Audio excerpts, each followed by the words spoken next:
صحیح بخاری حدیث نمبر 211۔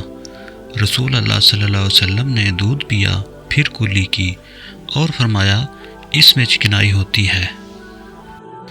صحیح بخاری حدیث نمبر 212۔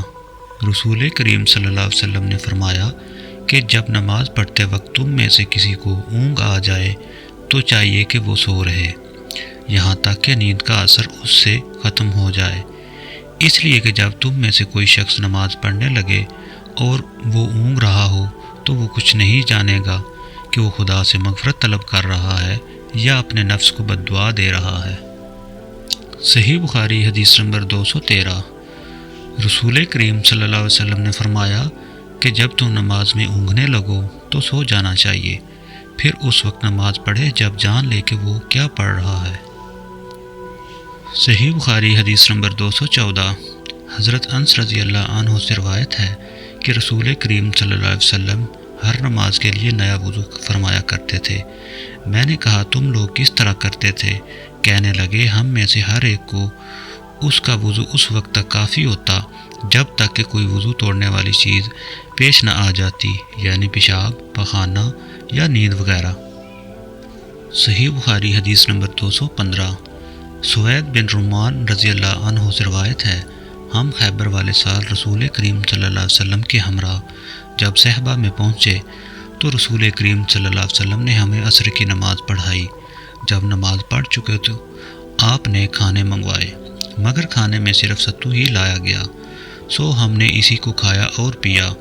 پھر رسول کریم صلی اللہ علیہ وسلم مغرب کی نماز کے لیے کھڑے ہو گئے تو آپ صلی اللہ علیہ وسلم نے کلی کی، پھر ہمیں مغرب کی نماز پڑھائی اور نیا وضو نہیں کیا۔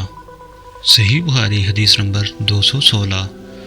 رسول اللہ صلی اللہ علیہ وسلم ایک دفعہ مدینے یا مکے کے ایک باغ میں تشریف لے گئے۔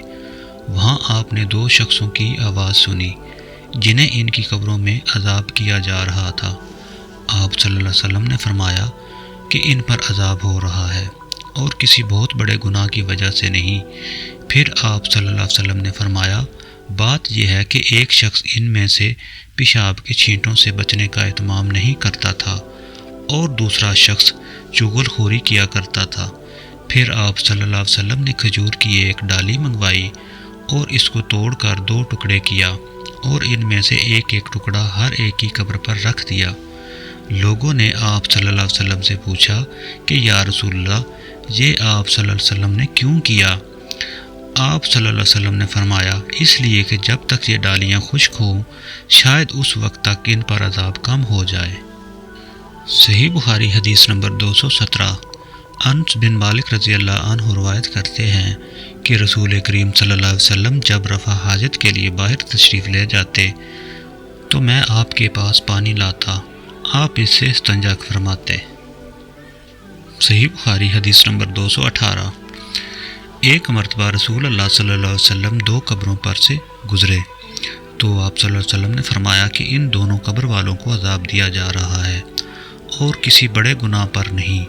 ایک تو ان میں سے پیشاب سے احتیاط نہیں کرتا تھا اور دوسرا چغل خوری کیا کرتا تھا۔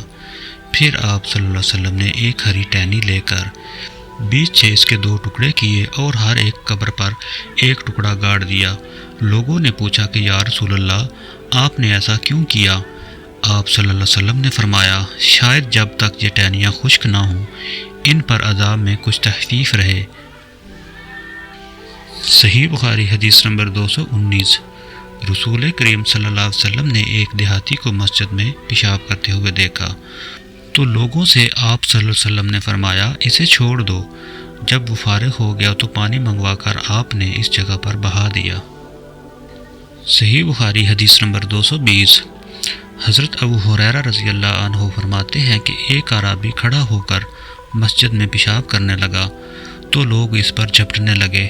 یہ دیکھ کر رسول کریم صلی اللہ علیہ وسلم نے لوگوں سے فرمایا کہ اسے چھوڑ دو اور اس کے پیشاب پر پانی کا بھرا ہوا ڈول یا کچھ کم بھرا ہوا ڈول بہا دو، کیونکہ تم نرمی کے لیے بھیجے گئے ہو، سختی کے لیے نہیں۔